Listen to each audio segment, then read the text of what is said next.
Assalamualaikum warahmatullahi wabarakatuh. Seminggu kita berpisah, seminggu pula usia kita bertambah.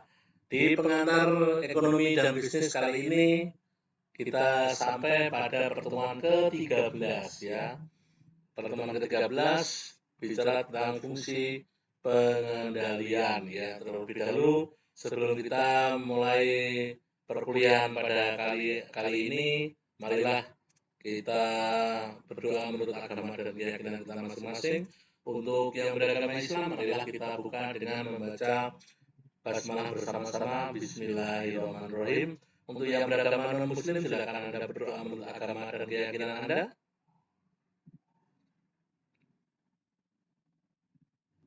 Oke, terima kasih. Semoga kita semua tetap dijauhkan dari COVID-19 ya, C19 ya. Untuk itu sebuah pesan dari BNPADI sebagai pengingat tentang protokol kesehatan. Ingat pesan Ibu, tetap pakai masker, cuci tangan. Kita semua harus kompak, harus tetap semangat untuk memutus mata rantai COVID-19. Hindarilah kerumunan dan selalu menjaga jarak. Kita harus membiasakan gaya hidup yang baru, disiplin, dan komitmen agar kita bisa beraktivitas kembali dengan normal.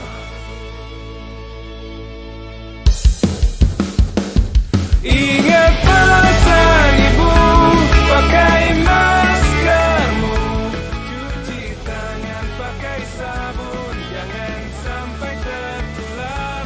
Ingat selalu pesan Ibu, jaga jarakmu, hindari kerumunan, jaga keluargamu.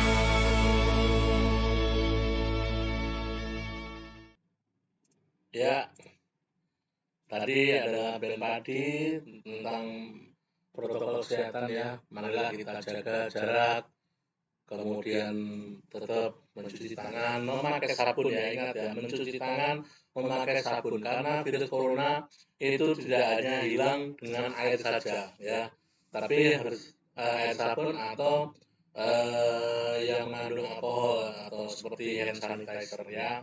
Untuk itu teman-teman ingat, mencuci tangan harus memakai sabun atau hand sanitizer.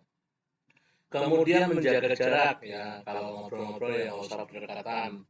Pacaran ya berdekatan, jangan berdekatan ya. Maaf, karena tidak berkholwat kalau berdekatan ya.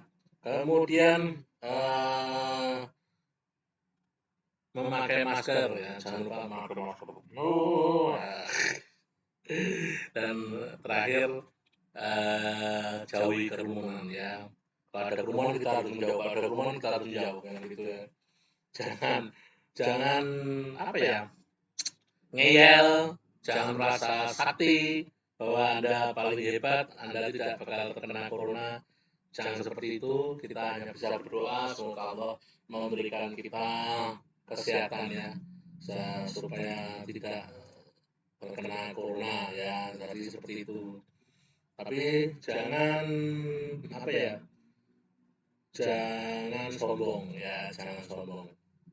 Oke, di bab ini kita akan bicara tentang tujuan pembelajaran kita adalah, wah ini kalau ini saya di sini aja ya, kecil aja ya, gini ya.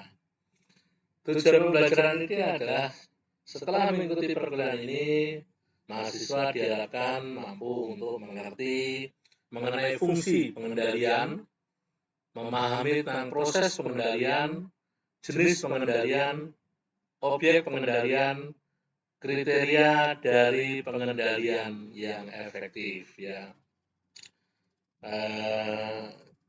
Tujuan pembelajaran kita adalah seperti ini ya. Untuk itu kepada mahasiswaku semua, mari diperhatikan perkuliahan pada kali ini ya.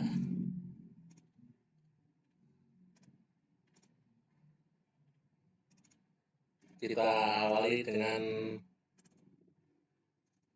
pengendalian atau controlling.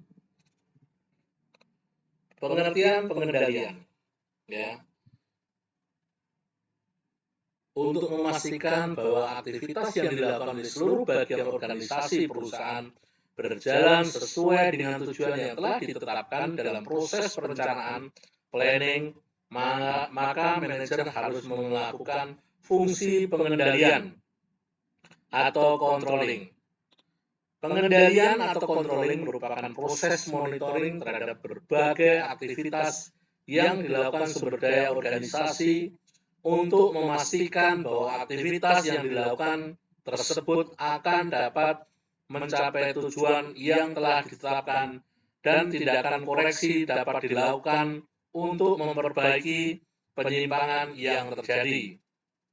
Pada saat menjalankan fungsi pengendalian, para manajer berusaha untuk mempengaruhi dan mengarahkan perilaku dan kinerja para bawahannya agar dapat mencapai tujuan organisasi. Tujuan yang ingin dicapai melalui pelaksanaan pengendalian adalah tersedianya berbagai perangkat bagi manajer untuk mengarahkan dan memotivasi para bawahannya agar mereka dapat bekerja sesuai tujuan organisasi serta menyediakan umpan balik atau feedback bagi para manajer mengenai beberapa bagusnya kinerja para bawahannya.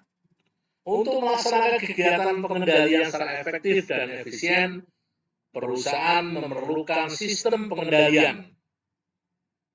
Yang dimaksud dengan sistem pengendalian atau control system menurut Lawrence dan kawan-kawan tahun 86 adalah seperangkat instrumen yang terdiri dari penetapan tujuan secara formal, pemantauan kinerja, evaluasi kinerja, dan sistem pemberian umpan balik yang akan memberikan berbagai informasi kepada para manajer mengenai apakah strategi dan struktur organisasi yang saat ini ada dapat berjalan secara efektif dan efisien.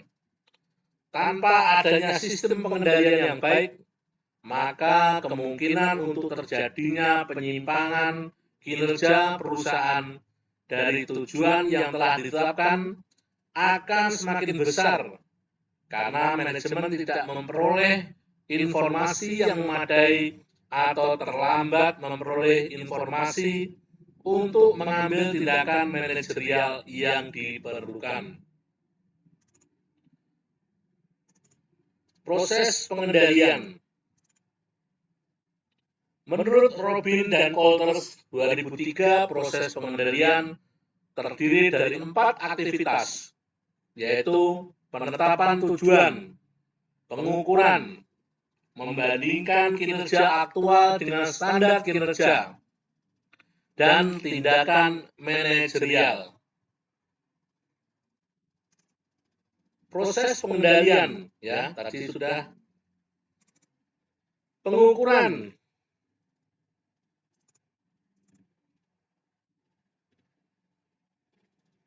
Yang pertama adalah penetapan tujuan, ya.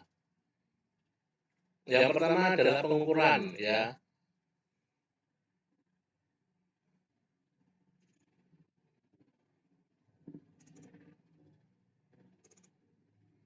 Pengukuran merupakan penetapan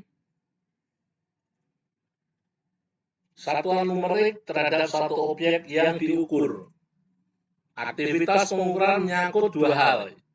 Yang pertama, yang berkaitan dengan apa yang diukur atau objek pengukuran. Yang kedua, pengukuran berkaitan dengan bagaimana pengukuran dilakukan atau metode pengukuran.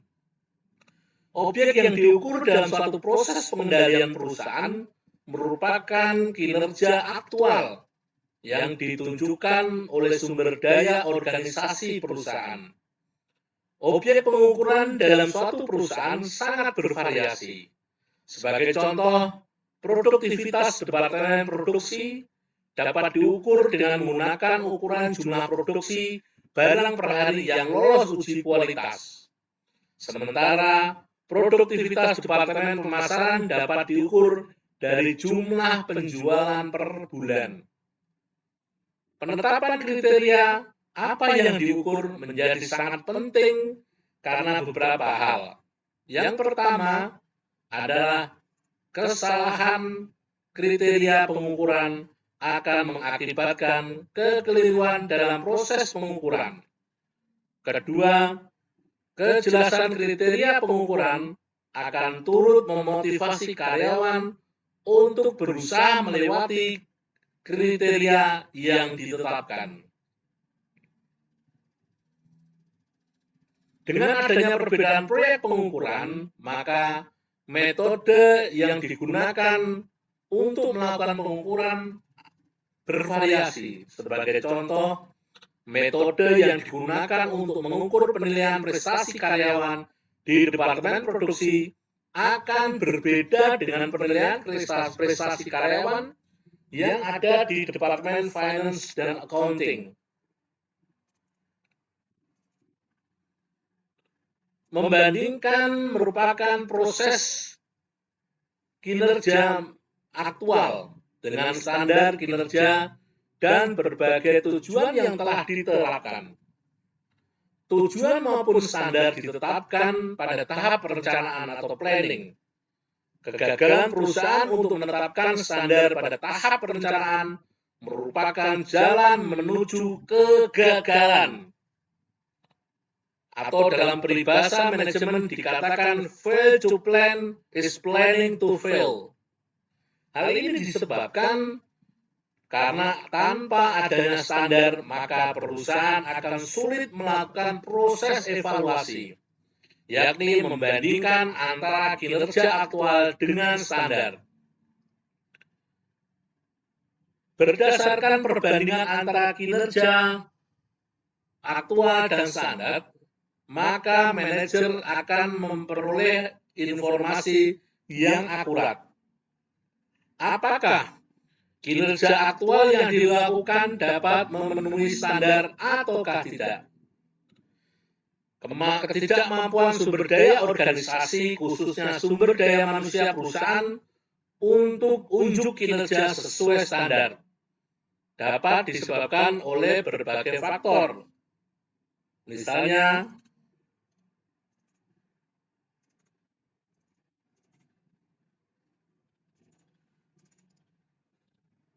standar yang ditetapkan terlalu tinggi sehingga sulit untuk dicapai.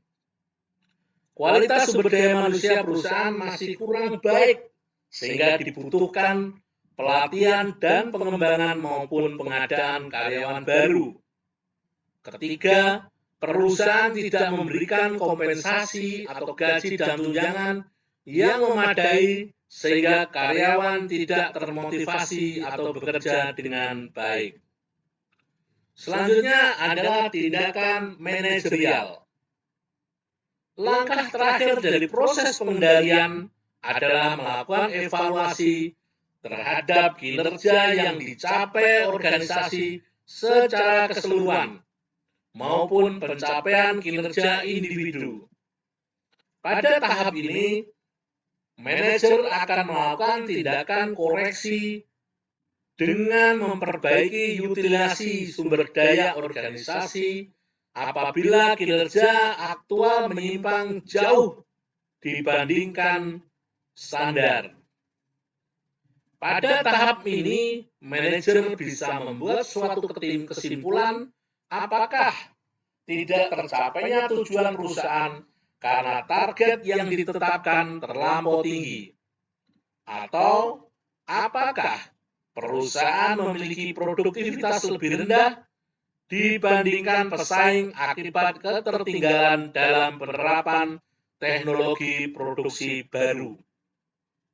Seluruh informasi yang diperoleh dari proses evaluasi tersebut akan sangat membantu manajemen dalam menentukan tindakan koreksi yang diperlukan agar tujuan perusahaan dapat tercapai secara efektif dan efisien.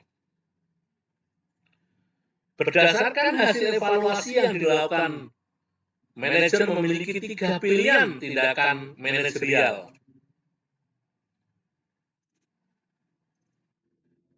3 tindakan manajerial yaitu 1. tindakan perbaikan atau corrective action. Sebagai bagian dari tindakan manajerial, tindakan perbaikan bertujuan agar penyimpangan yang terjadi tidak berlangsung terus-menerus dan aktivitas sumber daya organisasi berjalan kembali sesuai dengan tujuan yang ditetapkan. Yang kedua adalah revisi standar. Selain melakukan tindakan koreksi terhadap penyimpangan yang terjadi, manajerial atau manajer dapat pula melakukan tindakan manajerial kedua, yaitu melakukan revisi standar. Apabila standar yang digunakan sebagai pembanding dianggap tidak akurat atau ditetapkan terlalu tinggi maupun terlalu rendah. Yang ketiga adalah tidak melakukan tindakan apa-apa atau do nothing. Apabila kinerja aktual telah sesuai dengan standar yang dibuat dan standar yang ditetapkan masih akurat, maka manajer dapat melakukan tindakan manajerial ketiga, yaitu membiarkan kegiatan berjalan sebagaimana adanya atau do nothing. Jenis-jenis pengendalian. Jenis-jenis pengendalian. Bila pengendalian dikaitkan dengan proses produksi, baik barang maupun jasa, maka terdapat 3 jenis pengendalian yang dapat digunakan oleh para manajer. Ketiga jenis pengendalian tersebut adalah feed-forward control, concurrent control, feedback control. Apa yang dimaksud dengan feed-forward control? Feed-forward control adalah tipe pengendalian ini akan memungkinkan manajer melakukan antisipasi terhadap masalah sebelum masalah ini timbul. Feed-forward control sendiri merupakan tipe pengendalian yang berada pada tahapan input atau input state di suatu proses produksi. Para manajer dapat melakukan feed-forward control dengan cara memperketat spesifikasi bahan baku yang dipasok oleh para pemasok. Hal ini dimaksudkan untuk menghindari terjadinya hasil produksi yang tidak diinginkan akibat mutu bahan baku yang rendah. Sebagai contoh, PT Unilever Indonesia mengharuskan para pemasok lada bubuk yang nantinya akan digunakan untuk bahan baku Royco untuk memastikan bahwa lada bubuk yang dipasok tidak mengandung bakteri coli atau kadar bakteri colinya 0%. Hal ini untuk menghindari Royco terkontaminasi bakteri coli yang akan sangat merugikan para pelanggan dan PT Unilever sendiri. Para manajer dapat pula menerapkan feed-forward control dengan cara menyeleksi secara ketat calon-calon karyawan yang akan bekerja di perusahaan. Hal ini bertujuan untuk menghindari terpilihnya calon tenaga kerja yang memiliki kualifikasi kepribadian buruk yang akan berpotensi merugikan perusahaan di masa yang akan datang. Yang kedua adalah concurrent control.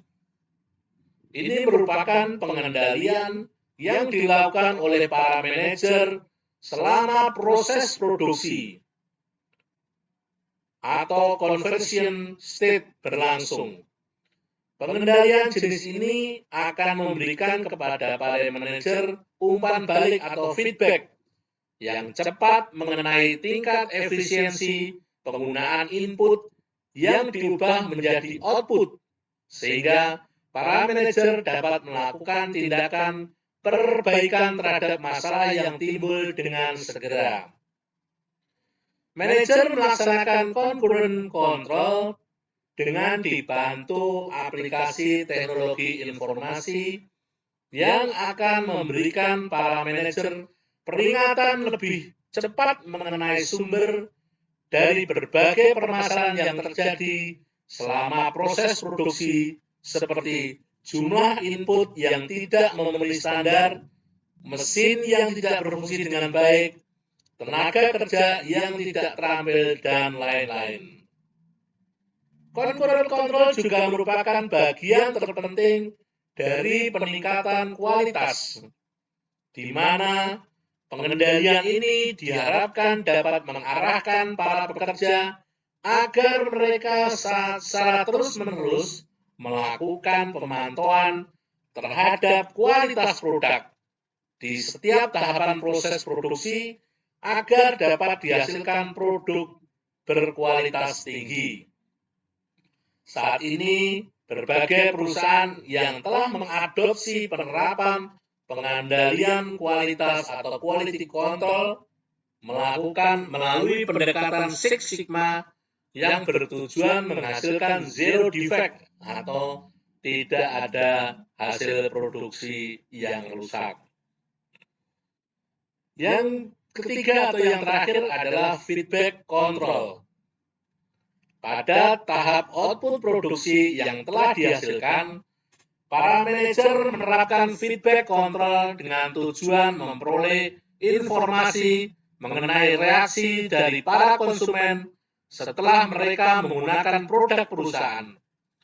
Hal ini dilakukan agar manajer dapat mengambil berbagai tindakan manajerial yang diperlukan berdasarkan informasi yang diperoleh dari konsumen. Sebagai contoh, tingkat retur barang yang meningkat dapat dijadikan indikator oleh para manajer produk yang dihasilkan oleh perusahaan tidak sesuai dengan ekspektasi pelanggan. Padahal, sebagaimana dinyatakan oleh Feigenbaum, mutu atau kualitas atau quality dari suatu produk dinilai berdasarkan kemampuan produk tersebut untuk memenuhi kebutuhan pelanggan.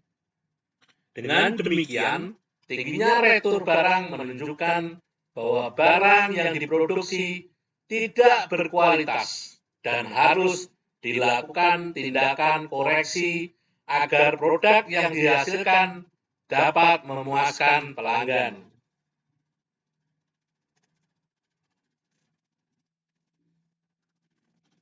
Objek pengendalian.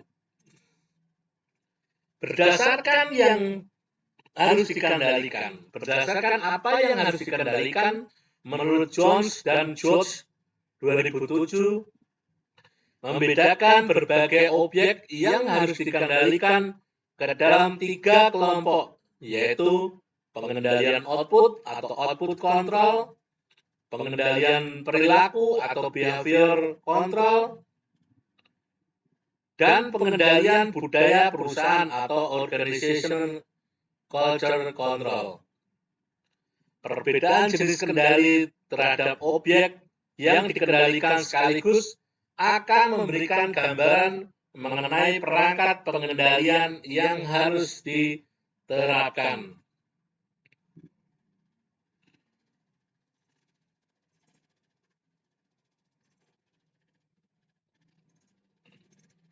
Pengendalian output. Setiap manajer mengembangkan suatu sistem pengendalian output bagi perusahaan mereka. Pengembangan sistem ini dimulai dengan memilih tujuan atau standar kinerja yang mereka perkirakan akan dapat mengukur efisiensi, kualitas, inovasi, dan tanggap tidaknya perusahaan terhadap kebutuhan konsumen. Selanjutnya, perusahaan akan mengukur kinerja yang dicapai dan membandingkannya dengan berbagai standar untuk mengetahui apakah tujuan atau standar yang telah ditetapkan dapat tercapai baik di tingkat corporate, divisional, fungsional, maupun pada tingkat individu-individu yang ada di perusahaan. Perusahaan memiliki 3 perangkat pengendalian untuk melakukan pengendalian output, yaitu pengukuran kinerja keuangan, penetapan tujuan perusahaan, dan penetapan anggaran operasional. Pengukuran kinerja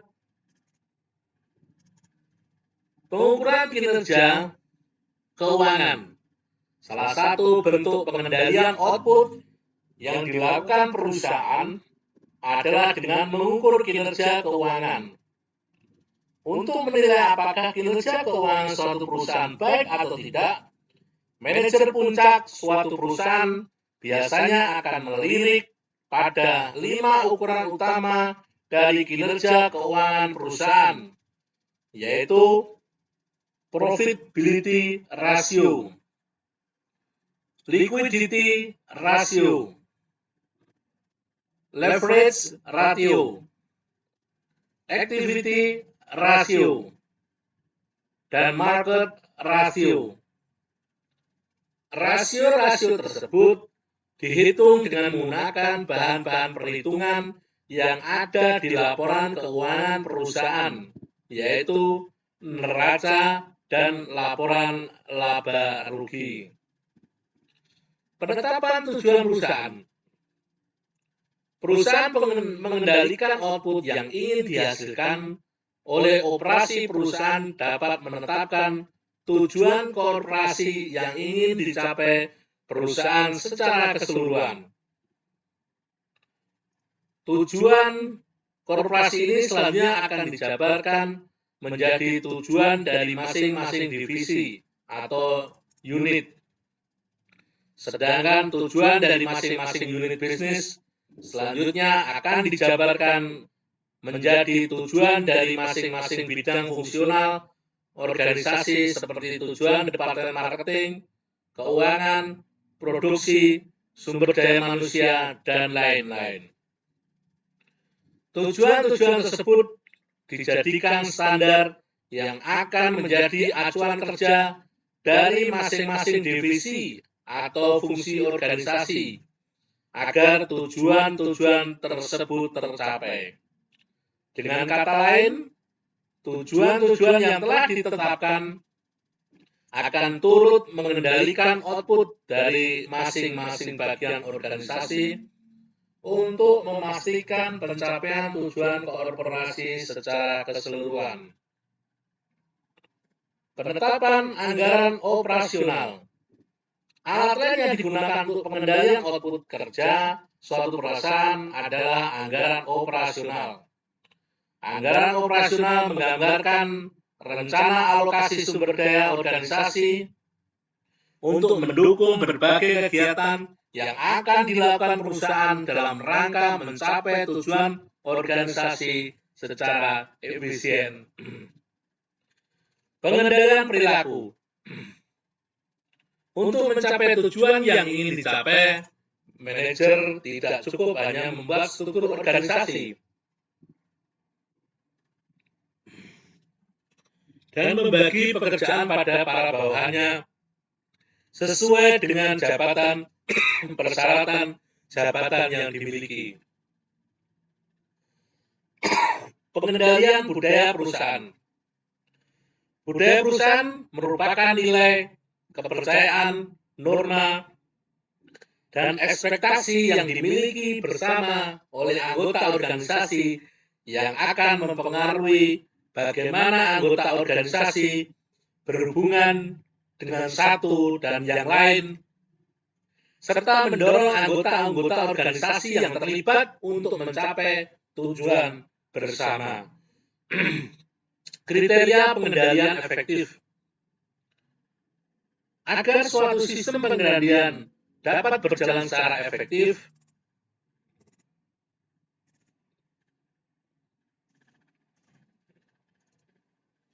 dalam mendeteksi dan melakukan tindakan koreksi terhadap berbagai kinerja yang tidak sesuai dengan standar. Maka sistem pengendalian tersebut harus memenuhi beberapa kriteria sebagai berikut. Harus berhubungan dengan sistem strategi perusahaan. Memaksimalkan seluruh langkah di dalam proses pengendalian. Mengandung ukuran yang objektif dan subjektif, memiliki kerangka waktu feedback yang jelas, serta dapat diterima oleh para pekerja. Sistem pengendalian harus berhubungan dengan strategi perusahaan.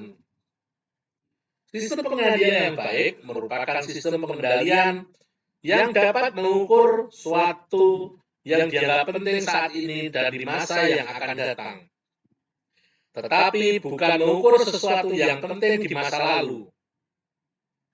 Seiring dengan berubahnya fokus strategi perusahaan, maka ukuran standar kinerja yang dianggap penting oleh perusahaan juga akan mengalami pergeseran.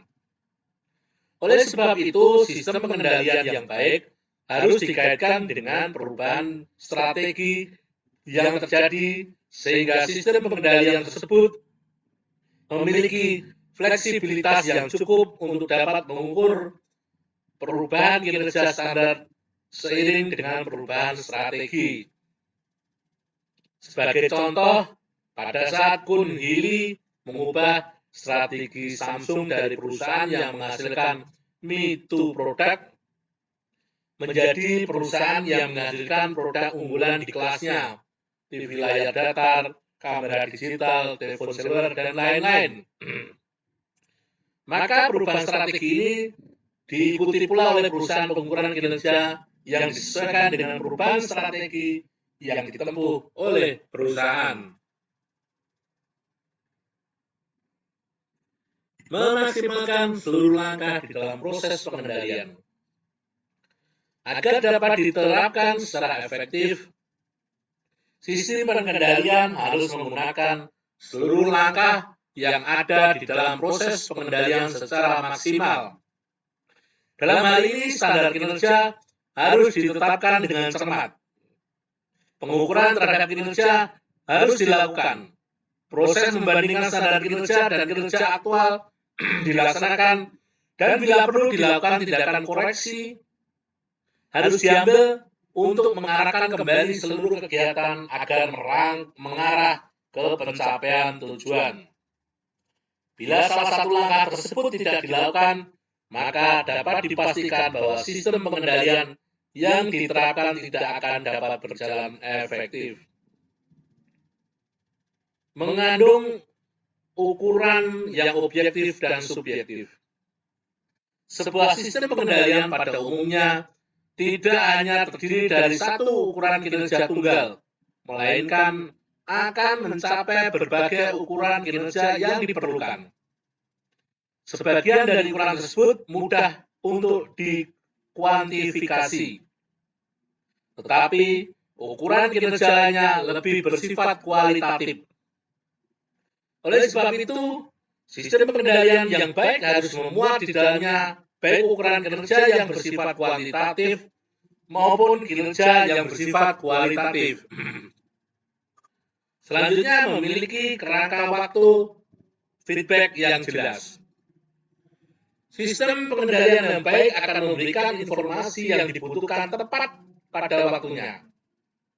Sistem pengendalian harus dapat menyediakan informasi yang memadai bagi pihak manajemen untuk mengambil tindakan manajerial segera setelah terjadi penyimpangan, agar penyimpangan tersebut dapat dikoreksi sehingga tidak terjadi kesalahan yang fatal. Dapat diterima oleh pekerja. Standar kinerja yang diterapkan sebagai bagian dari sistem pengendalian harus dapat diterima oleh para karyawan dari berbagai unit kerja. Pada hakikatnya, standar kinerja ditetapkan sebagai alat untuk memotivasi karyawan agar melakukan kinerja yang lebih baik, karena setiap pencapaian standar kinerja tersebut akan dikaitkan dengan outcome seperti kenaikan gaji, bonus, promosi, jabatan, dan lain-lain. Bila standar kinerja yang diterapkan tidak mungkin dicapai oleh para karyawan sekalipun mereka tidak mengeluarkan kemampuan terbaiknya, maka standar kinerja tersebut bisa jadi akan menimbulkan penurunan semangat kerja atau moral karyawan.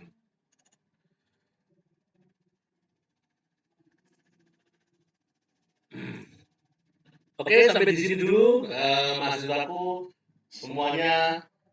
Materi yang kita bahas pada kali ini adalah fungsi pengendalian. Terima kasih sudah memperhatikan dan mengikuti perkuliahan saya selama hampir 30 menit.